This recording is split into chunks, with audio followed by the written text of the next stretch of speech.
So I'd love to know, everyone, how your experience with driving in the winter has changed since you got an electric vehicle. I'm not sure that my driving changes much in the winter.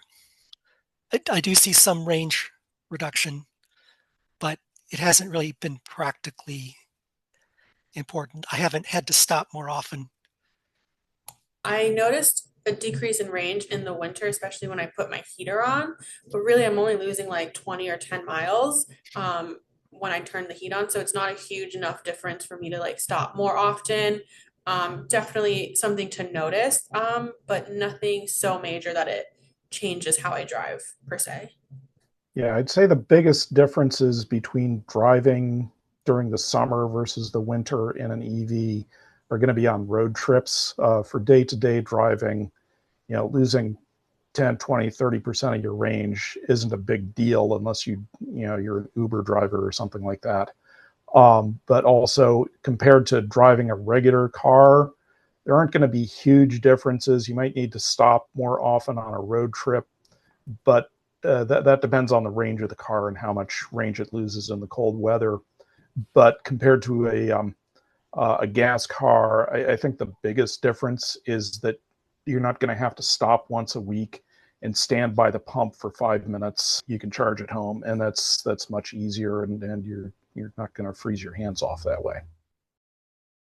Preconditioning mostly means you turn on the car 3 minutes or 5 minutes before you get in if you want to while it's plugged in, and you heat up the seats and it's nice and cozy when you get in and your range drops minimally.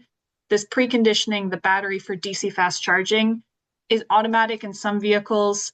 You can do it if you want to really maximize your driving experience, but you don't have to worry about this for like 99% of your driving or even 100% of your driving. You can just go about it. I'm actually curious, Adriana, because you don't charge at home. Do you ever precondition? No, I was just gonna say I have never preconditioned, well, at least not to my knowledge. I've never pressed a specific button or turned anything on to do it. I don't have charging at home. I have charging at my office. And so I just automatically get into my car and drive to the office, which is about a 10-minute drive, and then plug in from there. So I assume the car has already warmed itself up by the time I got to the office to charge.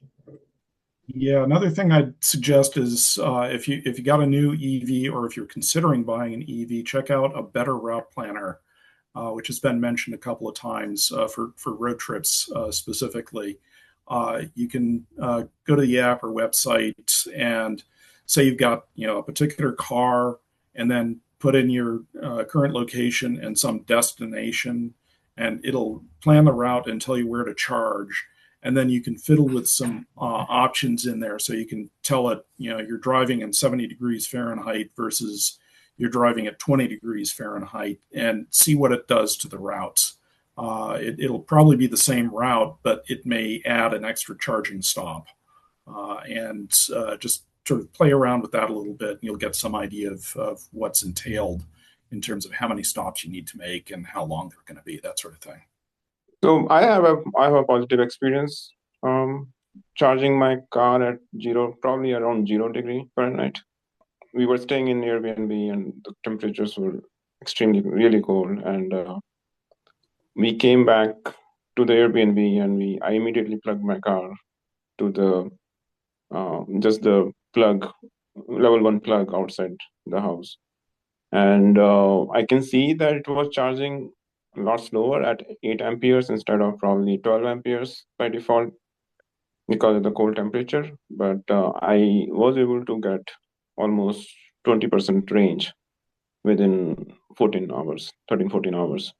I might add too, if you have an EV and you've seen range loss, in the winter, especially when you're doing errands around town, you're probably going to get better performance on a road trip, because when you're running errands around town, you're stopping, you're letting the warm air out of the cabin, you're letting the car cool down, and you get back in the car and heat everything up again, and you have all that loss. Whereas on a road trip, you heat up things once, you drive for 2 hours, and then you get out, and you'll probably see better performance that way. You'll still see some loss relative to summer, but don't be scared off by what you're seeing with range loss in in local driving? Yeah, I was gonna say it's not as scary as it sounds. I know we've been like giving you a lot of facts about how things change in cold weather, but overall, I haven't done a lot of road trips in the cold weather, but just my day-to-day driving hasn't really been majorly affected by the cold weather. I'm not as savvy as these other fellow panelists here are. I usually just get in my car and drive it, and I haven't had any issues driving in the cold weather, especially in Providence, Rhode Island.